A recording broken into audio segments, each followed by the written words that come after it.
How many nipples do you have? Let me just do a quick tally. 1, 2, Okay. carry the 2, carry the 1, and I'm going to go with 2. 2. Okay. All right. So that's all right. Is that the answer? I mean- is that okay? Yeah. I mean, they say that that a third nipple is a sign of like fierce sexuality and not being rivaled by your opponents and stuff like that. But I mean, if you And- just have 2, Yeah. I mean, work with what the Lord gave you. Is Yeah. Yeah, that's a guess. shame. Mhm. Yeah.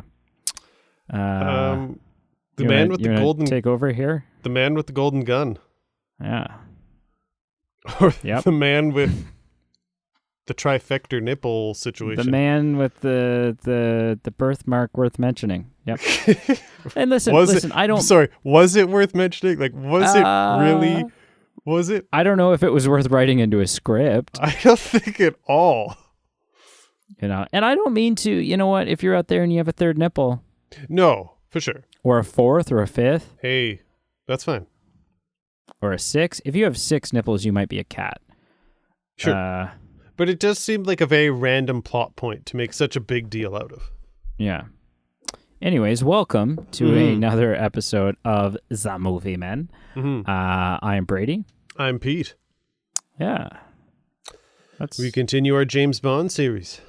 This We do. being the 10th episode the of 10th friggin' James Bond movie to be made. which we're still not even halfway.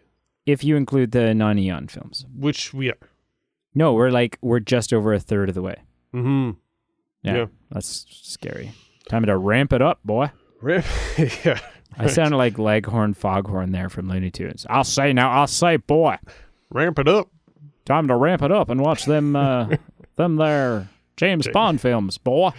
Okay, this is not on topic for this specific Bond film, but it's been a while since we've had the Sean Connery voice. So when it's applicable, when you think it's comedically appropriate, bring it back at strategic points in this episode. I'm not trying to put. Man. I thought about it. I thought about it in the end of the last episode. I'm not trying to put the pressure on you, but we're all counting on you. Okay. All right. Because I don't have a Roger Moore voice. That's just And even if you did, like, I'd nobody be like, cares. okay, sure. I don't think there's a voice I could do where a passerby could be like, holy shit, is that Roger Moore? Whoa. That is crisp, man. That is just like him. You must be his descendant or something, dude. Yeah, no, it's not iconic enough. Not even a little bit. No. Mm-hmm. But So let's get into it. Yeah, if you haven't caught up or listened to any of our other 007 films reviews, words are hard, aren't they? They are. Don't let them beat you. Then this won't make any sense to you because we've got like a whole scale, a whole system. Basically, what we're doing is we're going through all of the 007 films and we're ranking them with a system that has 8 different categories in it. And then we tally it all up and we divide it by 8 so that we can get the average. And then we add it to our spreadsheet with all the other James Bond scores in an attempt to essentially find the quintessential James Bond film. If you could only eat one chocolate bar, which one? Which 007 film would it be? And so far it's slim pickings, but so far I think we both agree with Goldfinger. Yes. Yeah. Did I have? I think I had one that tied. Well, Diamonds Are Forever tied for me. Diamonds Are Forever and Goldfinger both hold a 6.4, which is the highest score I've given one yet. Yep. So, so let's dive into our categories. Plot is our first category. What'd you think? I gave it a 7. Wow. I really liked the fact that there wasn't some big elaborate setup that we had to try to understand. This is just a dude who's a shitty dude who wants to kill 007. It's just an assassination. Mm-hmm. And James Bond is like, everyone's like, well, you gotta run and hide because nobody knows what this guy looks like, and Right, yeah. and he's gonna kill you, and we can't put you on any of our cases because you're gonna f that up when the guy shows up and kills you. Sure. And Bond is like, well, not if I go. I can't do it now. Oh. I can't do it. He's basically, well, not if I go and kill him first. Right. And so good words to live by. Yeah. And so I liked it. The plot was great. And then there's a twist. There's a twist that this case or mission kind of ties into the one that he was already working anyways. Mm-hmm. And it's just, I was never confused by this plot. There was never a moment where I was like, wait, what is going on? Or in all the other films, I've had to stop and think to myself, yep, okay, this is where he is now. But why? Why was going here and visiting this person the next logical step? Am I supposed to know who this person is or why he's doing this? Or is this just a poor segue into the next plot point? Whereas in this, I never had that. Yep. That's right. It made sense to me the whole time. Mm-hmm. So. Yeah. Yes. So I gave it a 7. I diverged a bit from you here. I gave it a 3 out of 10. I mean, wow. Just from the get-go. A bit? Just a bit? You just diverged a bit? Just a tear. Just a touch.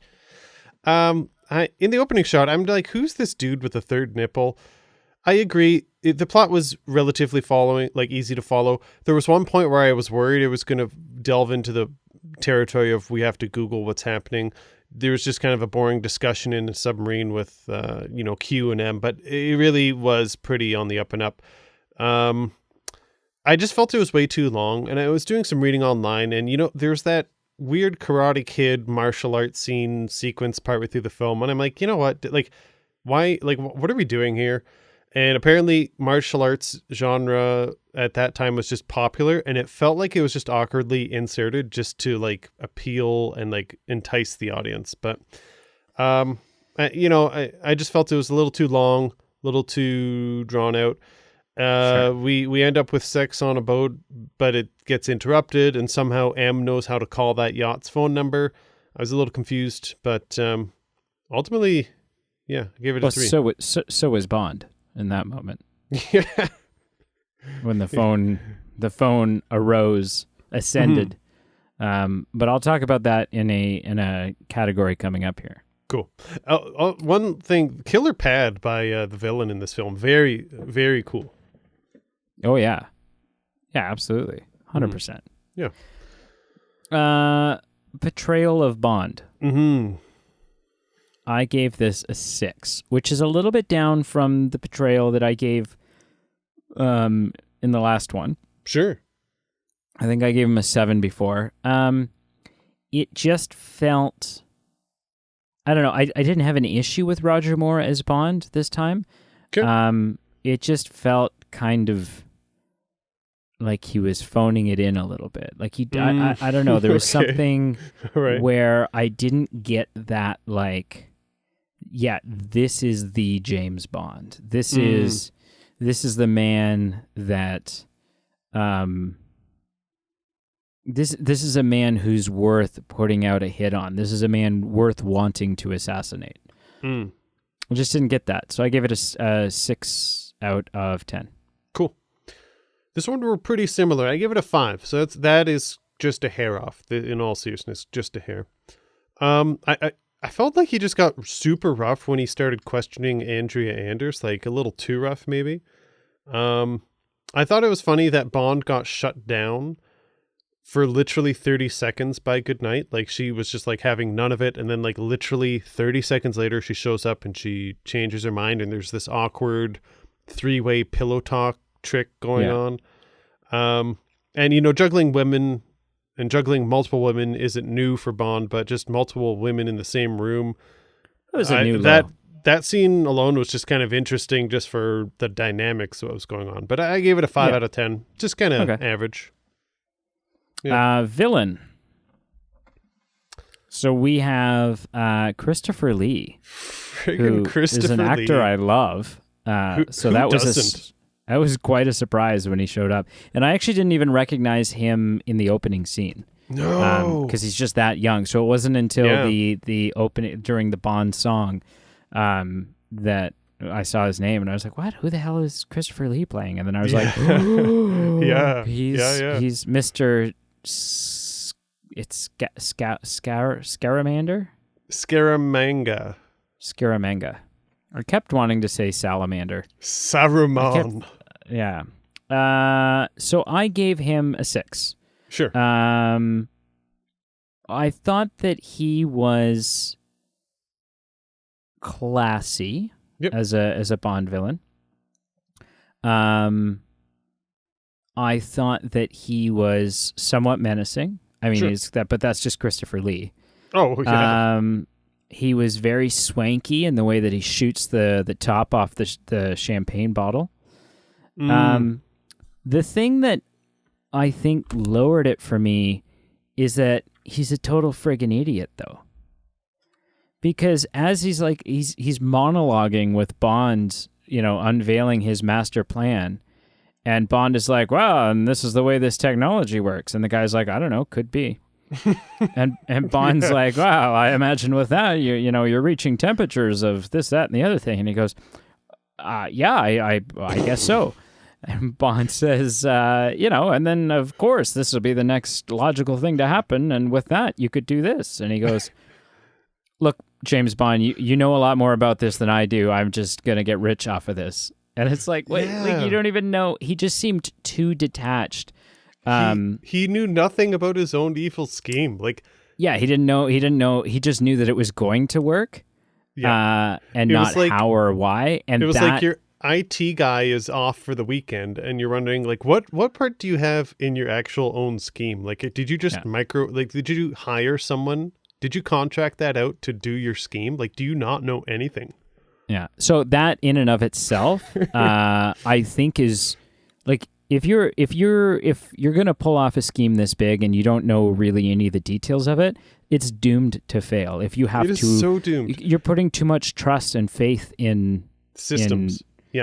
Minions. How are you supposed to troubleshoot when problems happen if you don't have any idea what's happening? Yeah, friggin' stupid son. Yeah, so anyways, I gave it a 6. I thought that is really a funny component that when I was watching it, I kind of just raised my eyebrow. I'm like, what do you do here? What is happening? How are you Why aren't you just the assistant in this whole operation? You should answer to someone. You shouldn't be the people answer to.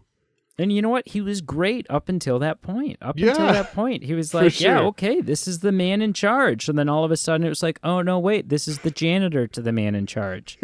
He's just overheard some shit and he thinks he knows how it works. Right.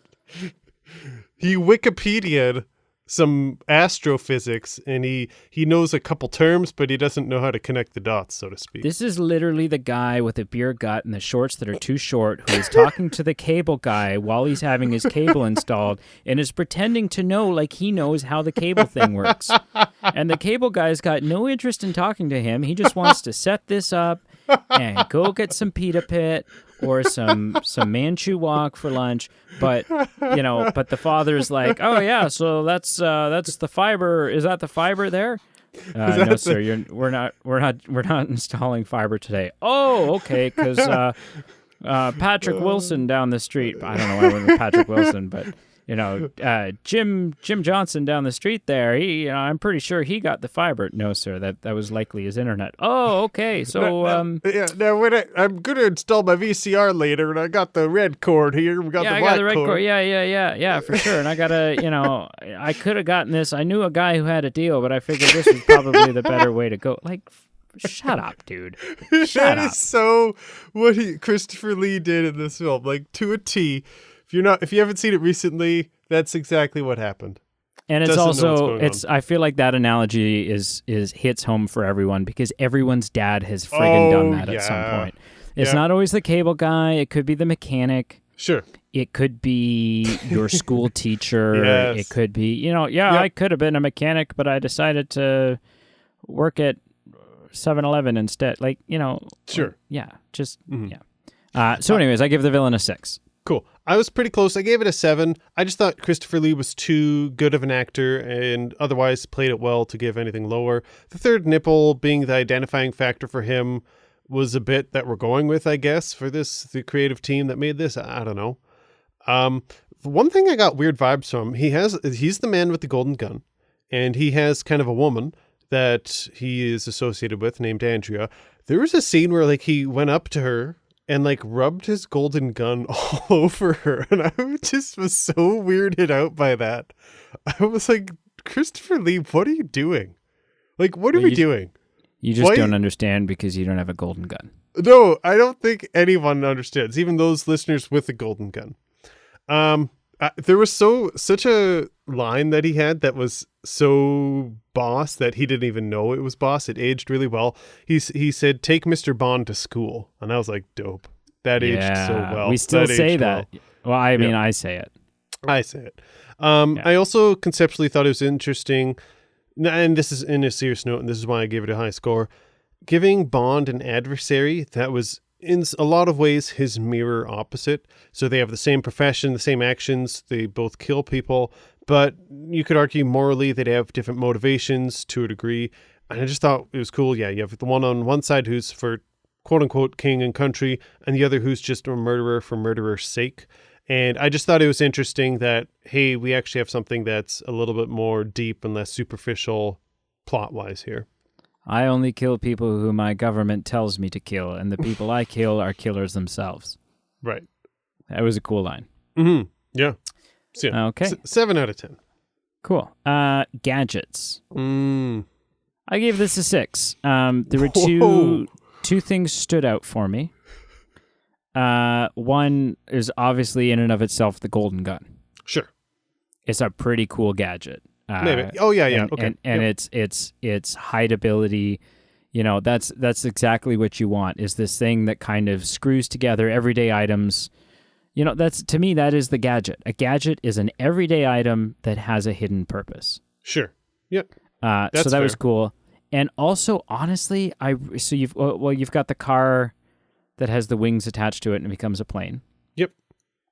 And then honestly, as out of the blue as it felt, I really loved the phone ascending at the end when Bond was, while they were kissing on the bed. Because to me, that just felt like, it felt very like an MI6, like a British intelligence kind of thing, right? That you would have this, even Bond doesn't know all the details, and you know there's always another mission around the corner, and do you know what I mean? Like it gave me like Inspector Gadget, this message will self-destruct kind of vibes. Just without a woman in his arms. Yeah, like Inspector Inspector Gadget never got the girl. No. Yeah. Cool. I took a hard left on this one from where you are. I gave it a 1 out of 10. Wow. Yeah, I just wasn't picking up anything. I would maybe reevaluate what you said based on the golden gun. That's fair. It was a nifty gadget. But to me, it was just Q was here, but he had no real gadget drop off. So that was kind of a letdown. And to me, that you mentioned it as a positive. For me, I was just not having it at all. Saruman's bullcrap car plane, I was just so not there. I was not impressed at all. I thought it was garbage, and I gave it a 1 out of 10 as a result. Oh wow. Okay. Yeah. That's interesting. All right. Yeah. Fights in action. I gave this a 7. I thought that much like the previous Roger Moore James Bond, I think he's a better fighter, or the choreography has been upped. And I'm believing the gunfights more than I've ever believed the gunfights. Sure. I'm believing the hand-to-hand combat more than I've ever believed it. And I'm feeling more and more excited without really knowing why or how. Sure. I'm feeling more excited by the action sequences. So that number has risen and is sort of, consistently at a 7 for me right now. Cool. I took a hard left again. I gave it a 3 out of 10. Wow. I think we're going to score very differently at the end of this. I think so. I gave my first note on the action sequence here is cue the belly dancing. And I feel like it's become a staple of every James Bond film. Like, it's not a James true. Bond film until there's someone belly dancing. There's a scene where Bond goes to one of the belly dancers' dressing rooms, and I felt like there was a 23-minute sequence of 3 men ambushing him here, and it just felt so long, and, you know, it was kind of clunky, and he's using hairspray to kind of get his way out of this, and I was like, come on, I don't know, it just felt a little... Do you remember when I was gone, speaking of like belly dancers and James Bond films and stuff, do you remember last summer when I was away for a week? Sure. Yeah. I wasn't going to tell you this. I'm in No Time to Die. Spoiler alert. You don't see my face, but you do see a lot of midriff. You're belly dancer number 12. Yeah. In the film. Yeah, they didn't even have me wax or anything, so it's like... Hey, they can crop that out. It's progressive, is what I'll say. Yeah. All right. Yeah, but just some of these fight scenes I thought were just a little too long and drawn out, and just I wasn't really intrigued by them. There was especially one where he's fighting with sumo wrestlers, and he gives them a wedgie, and I just thought it was so ridiculous. Like, this is James Bond, not what some else are you going to do? I don't know. Do something suave and just something... impressive, and just get your James Bond, not one of the Hardy Boys. Like, come on, just do something cool. I think wedgies are coming back. I hope not. The one thing I will say is pretty baller is when he did have that kind of I guess he was bowing to his adversary and he kicked him in the face while bowing. I thought that was baller. So that was pretty cool, but ultimately a 3 out of 10. A 3. Okay. Yeah. So this is where things get... The next 2 categories are very interesting for me. Sure. Because it's a deviation from the usual tune that I sing. Oh. For Bond Girl... Yep. I gave it a 7. Whoa, what? I don't think it quite surpasses, but I'm willing to say that I think this Bond Girl is on the same level as Honey Rider. Now, I'm so intrigued, on what grounds? Like, I'm so curious where you're... Strong, independent, attitude, and just for to clarify, a while... Are you talking about Andrea or Goodnight? I'm talking about Goodnight. Yeah, okay. Consistently shoots Bond down. She does, but in one case... Eventually gives in. Yeah, but like that one time it was like literally 30 seconds. Like she said no, and then she's like, just kidding. Yeah, but then they still didn't end up. Like, I don't know. I bought it, and I you know, even so she kept shooting him down, and then when she did give in, it kept not working. Right, for one reason or another, they didn't actually hook up until the very end. Was there some significance? Like, she references, like, hey, they've known each other for 2 years, or they met up 2 years ago. We've never seen her before, have I don't we? think we've seen her before. No, I think that was just, you know, one of Bond's many adventures. Sure. Goodnight was, I don't know, was just something about her was everything I was looking for in a Bond girl. Sure. And so I gave her 7 because there's a lot of Bond girls to come. Yep. And so I didn't want to hop into 8 territory. Sure. But 7, I was very content and pleasantly surprised. Felt like I had gotten a Bond girl like I didn't think I was going to get again. Yep, that's fair. You know, I may have been open to a 7, but I veered to the left again, and I gave it a 3 out of 10, and I'll tell you why. I may have been open. When you said you may have been open to a 7, I was thinking, but I gave it a 6. I may have been open to a 7. However, I gave it a 3. What? Let me not put a number on it. I may have been open to a higher, respectable number, but I ended up on a lower number. Let me just say that. Because I felt bad for Goodnight, and I thought the actor was good who portrayed her, even if we're imaginarily just saying she's in existence, this character is a real person, and just I'm blaming the writers, I guess is what I'm saying. Because I could have bought everything you just said about her, and I said, you know what, I'll give her a rating above 5.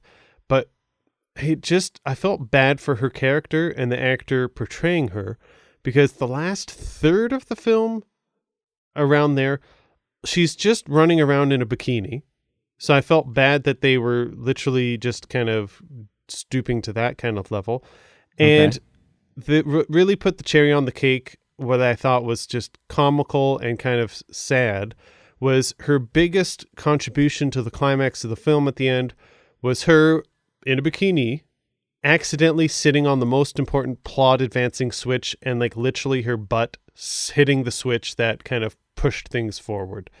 And that just made me go, have we not progressed? Like I'm buying what you're saying. It could have been a higher number, kind of into the Honey Rider territory, but then we just sank so low in that last third of the film that I'm like, we've lost any respectability for this character through the way we've written this sequence of events here. And it got a 3. I'm sorry. Okay. I mean, I very respectfully disagree. Which is fine. That's cool. Yeah. Supporting characters. Another category I've not been impressed with in the past. No. I gave this a 7. What? With the exception of the bullshit Texas Ranger sheriff that I did not like. Why is he the returning character? So cruddy. If he why shows does up he come again, back? Please, yeah. Oh no. my God. Stop. But I loved. I think the reason why, like, the only supporting characters that I'm thinking of here are Q and M. Mm-hmm. But just the frequency at which they're in this film, the heaviness of their appearances, the fact that they keep showing up, the interaction between, like, I love Q's line when Bond's talking about the flying car, the car that sprouts wings. And Q's like, and so then the car just sprouted wings, 007. And Q's like, actually, that's quite possible. We're working on one ourselves. That's true. Yeah. And M is like, shut up, Q. Like, just those interactions were all fun. True. And I just felt like for once there were characters on the screen who I enjoyed seeing as much as, who I enjoyed seeing interact with Bond, more than I have in the past. I always love Q and Bond's interactions, but it's usually so brief. And there's just so much more of it this time that it landed a 7 for me. Fair enough. I'm picking up a pattern with this. I gave it a 3 out of 10. You're absolutely right. Q was phenomenal. But the fact that they didn't give Q or M or just someone of more substance more screen time in this film, and we wasted far too much time with the resurgence of this racist redneck sheriff from the previous film on this tourist boat, that sunk the score for me. And incredibly racist sheriff. Incredibly racist. Cherry on the cake. His wife wants to buy a model, like a wood-carved elephant or something. And he's like, JW, do you want this elephant? He's like, no, and I'm not wanting a democratic elephant in my house. Yeah. It sunk the score for me. So he alone dropped that down to a 3. Because you're right. Okay. The interaction between Q and M was fun. Mm-hmm. Cool. Mm-hmm. Bond the final song. Category, Bond song. I give this a 6. BS for short. BS. Yeah, BS. The BS. I give this a 6. Really? It was okay. And so can you just give me some context? What did you give Live and Let Die? Do you remember? I think I gave Live and Let Die an 8. I think that sounds right. Or a 9. It was somewhere in that I gave it a 9. Yeah. I gave it a 9. I didn't want to give it a 10 because I didn't, but I gave it a 9. I gave this a 6. I thought it was better than average. Mm-hmm. It definitely felt like a Bond song. It had that kind of espionage sway to it. But it wasn't, it's not, Live and Let Die is still stuck in my head. Oh, yeah. The Man with the Golden Gun is not. Not even a little bit. Not even a little bit. I couldn't hum it for you right now. I remember liking it. I remember liking the opening sequence, like the Sure. the graphics and what they were, Mm. a little surprised that we had silhouettes of naked women. That was kind of a, Yeah. a deviation from the tried and true. Ugh. Right. But no, I remember thinking, oh, this is good. This is good. Mhm. I enjoy this. But super easily forgettable. Yes, I So couldn't. so just a 6. I don't even remember it. I forget its tune. I gave it a 2 out of 10. I think I was just still on the hangover. Not even hangover. I was still on the euphoria of Live and Let Die. That I was looking forward to. I'm like, hey, where are we going next with this Bond song? And it just fell flat. It Sure. just As a didn't. direct comparison, it's a It 0. didn't resonate. It was just I think I threw up a little bit in my mouth. I just wasn't picking up the vibe, the flow, the montage, the lyrics. None of it in my mind were good. I mean, And I I threw was up just in my mouth, but that's just part of my movie watching ritual. So I didn't attribute that to. I literally wrote down here, thank goodness it's over, 2 out of 10. Okay. Yeah. You have a special category. Mm-hmm. One-liners, which don't influence my overall score. It's just kind of for fun and giggles. One I already said when Saruman said, take Mr. Bond to school. I literally thought that was so badass. That was great. It aged so well. The other one where I think it was James Bond made a reference. It was like a pun on the third nipple. And he said, he must have found me quite titillating. Yeah, that was a little on the nose. Yeah. So some interesting quotes to say the least. Oh, you're missing my favorite one. Which one? What? Which one? Oh, at the end, I really Okay. liked when again. I mean, this moment just soured you so much that maybe you checked out entirely. But he's making out with Goodnight Yeah. on the bed, and the phone comes up out of the thing, and Okay. he stops kissing her, and she's like, "What? What is it, What is it, James?" And he goes, "Something came up." And I was like, I don't know. I really, really liked that because I was like, that's a line that I would like to think I would say. Fair enough. Yeah. So, yeah. Yeah, my catchphrase for this film, third nip's aplenty, when will this madness end? Okay, cool. Yeah. Normally I would go first here. I would like you to go first in telling me your final score. Sure.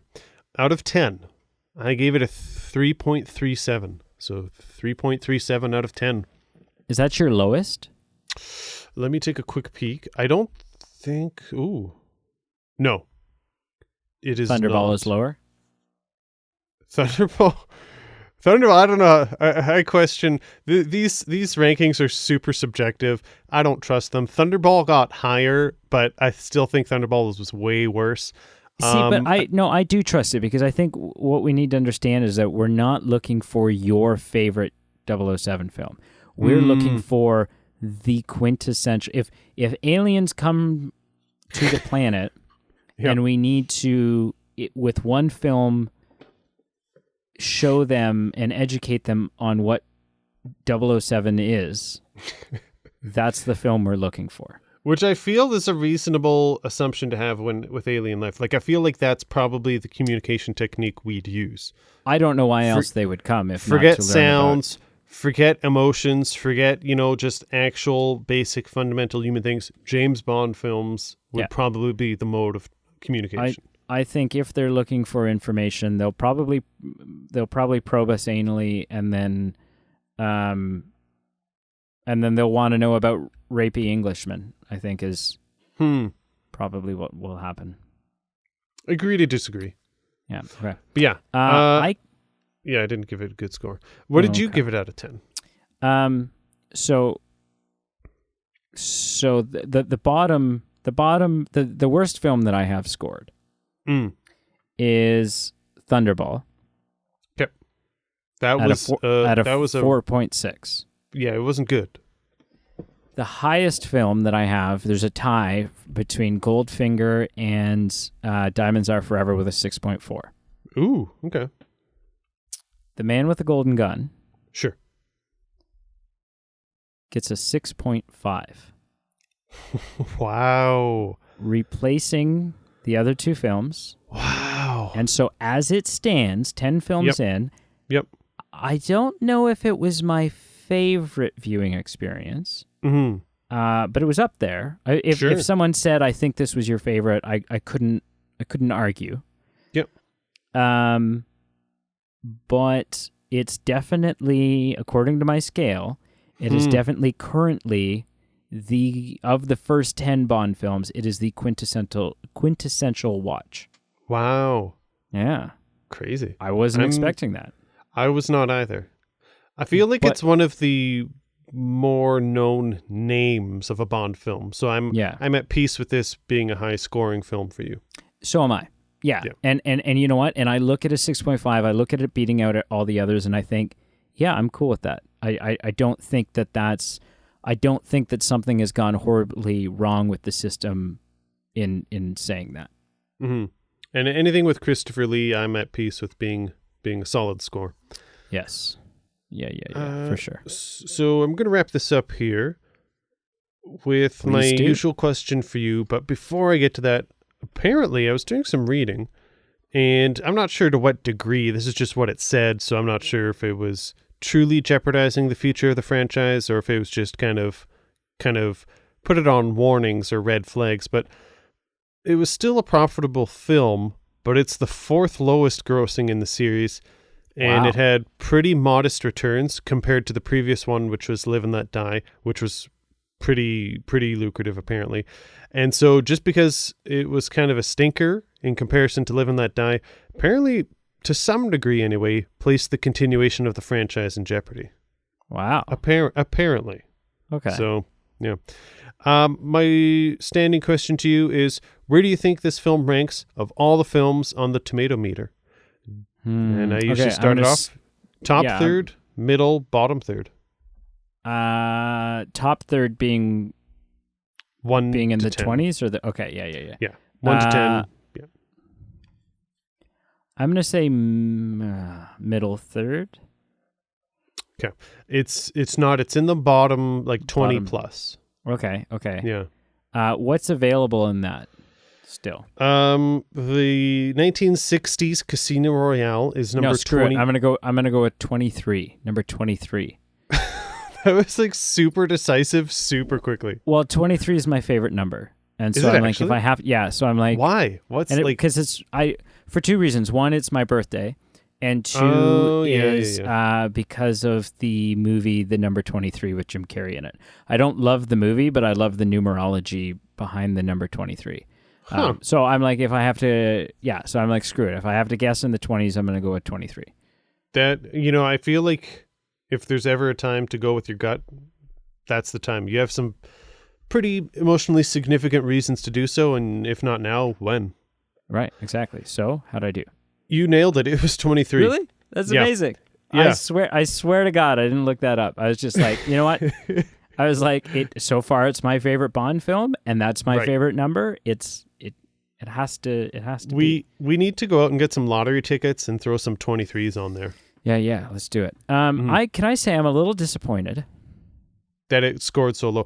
For reference, it was 43% on the tomato meter. Meter. That's not good. No. I was going to say I'm disappointed. You used to also ask me about you used to ask me about the opening gunshot sequence, the gun barrel sequence, and you don't do that anymore. I only did it because it was kind of leading up to, I think it was Thunderball. There was only one that I knew that it was actually, in that case, it was Sean Connery who was playing Bond, that I knew it was him. The rest of the time it was stunt double. So from my knowledge, this one is definitely Roger Moore. Is it? I couldn't discern. I don't know. I don't know either. But it's different. It's a different gun barrel sequence. Like this one and the last one are the same gun barrel sequence, but it's different from the Sean Connery ones. Oh, yeah, for sure. For sure. Yeah. Mm-hmm. All right. Well, thank you for listening to this episode. My name is Sean. Well, no, I'm just kidding. My name is Bond. James Bond. JB. JB. My name is JB. If you haven't done so already, please like, follow, subscribe on the links below to all our various social media platforms. You know what? And If you have clicked like, click unlike, and then click like again. let us know you're listening. It's gratifying. It is. We're doing you a favor. Yeah. Check out our pages. Give us a follow, and you can vote on future episodes on what movies we review. And you can check out our Patreon page below if you feel like helping us keep the lights on and pay some of the bills, cover some costs. And thanks for listening.